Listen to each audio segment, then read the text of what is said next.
সম্মানিত দর্শক, এই যে আপনাদেরকে আরেকটি দুর্ঘটনা দেখাচ্ছি। এইমাত্র দুর্ঘটনা ঘটলো। এই দেখেন অটোরিকশা ভাই এই এই রাস্তা দিয়ে চলাচলের কারণে ওনার অলরেডি চাকা ভেঙে গেছে। এই যে এখান থেকে চাকা ভেঙে গেছে অলরেডি, আপনারা দেখতে পাচ্ছেন যে আসলে কি যে অসুবিধা হচ্ছে ড্রাইভার ভাইদের এই রাস্তা দিয়ে চলাচল করতে গিয়ে, যে আসলে এটা বোঝানো যাবে না আপনাদেরকে।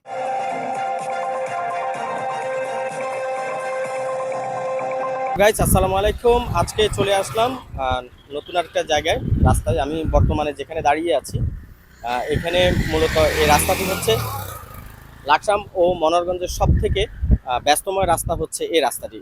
এই রাস্তা আপনার বন্যার পর থেকে এখন পর্যন্ত কোনো সংস্কার করা হয়নি। সো বিভিন্ন জায়গায় গর্ত, একদম বেশিরভাগই হচ্ছে ভাঙা রাস্তা। হ্যাঁ, এটা এখন পর্যন্ত সংস্কার করা হয়নি। আপনাদেরকে আমি দেখাচ্ছি। এই যে আমার পিছনে যে দেখতে পাচ্ছেন, একদম বহুদূর পর্যন্ত পুরা রাস্তাটাই কিন্তু এরকম ভাবে আছে। বিভিন্ন জায়গায় গর্ত আছে, বিভিন্ন জায়গায় পানি আছে। সো যারা গাড়ি ঘোড়া চালাচ্ছে, মোটরসাইকেল বা আপনার অটোরিকশা বা সিএনজি বা প্রাইভেট কার, তাদের প্রত্যেকেরই সমস্যা হচ্ছে এই রাস্তা দিয়ে চলাচলের কারণে। সো সালাম আলাইকুম, ভালো আছেন? এই রাস্তা আসলে আমি যতটুকু জানি যে বন্যার পর থেকেই রাস্তাটার এই অবস্থা, এখন পর্যন্ত এটা সংস্কার করা হয়নি। আর আপনাদের গাড়ি চালাতে কোনো সমস্যা হচ্ছে কিনা? সমস্যা মানে প্রতিদিনই গাড়ি অ্যাক্সিডেন্ট হচ্ছে, আমাদের চালাইতে অনেক কষ্ট হইতেছে।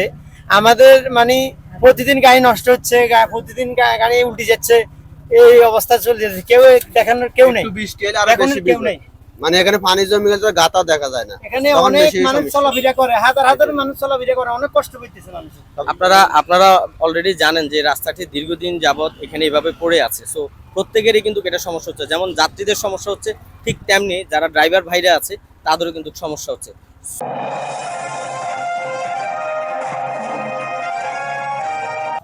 বর্তমানে যারা প্রশাসনিক লোকেরা আছেন এবং মনোহরগঞ্জ এবং লাকসামের যারা আছেন এটার দায়িত্বে, রাস্তা সংস্কারের দায়িত্বে, তাদের দৃষ্টি আকর্ষণ করছি যে আপনারা প্লিজ কাইন্ডলি এদিকে একটু দেখবেন, এই রাস্তার দিকে একটু দেখবেন। কারণ এটা ব্যস্তময় একটা রাস্তা। এখান দিয়ে মানুষ বা যাত্রী সাধারণ বা গাড়ি চালক যারা আছে তাদের চলাচলে খুবই অসুবিধা হচ্ছে। সো তাদের দৃষ্টি আকর্ষণ করে বলবো যে আপনারা একটু সুনজর দিবেন এই রাস্তার দিকে। এই রাস্তাটি যাতে দ্রুত সংস্কার করা হয়। বিভিন্ন ড্রাইভার এবং বিভিন্ন যাত্রীরা তারা আমাকে এটাই জানিয়েছে। সো আমি আমার ভিডিওর মাধ্যমে আপনাদেরকে জানানোর চেষ্টা করছি। আর যাদের কাছে ভিডিওটা পৌঁছাবে অবশ্যই প্রত্যেকে একটু শেয়ার করে দিবেন, যাতে এটা যারা দায়িত্বপ্রাপ্ত লোক আছে তাদের কাছে গিয়ে এই ভিডিওটা পৌঁছায়। ধন্যবাদ সবাইকে। ভালো থাকবেন, সুস্থ থাকবেন। আল্লাহ হাফেজ।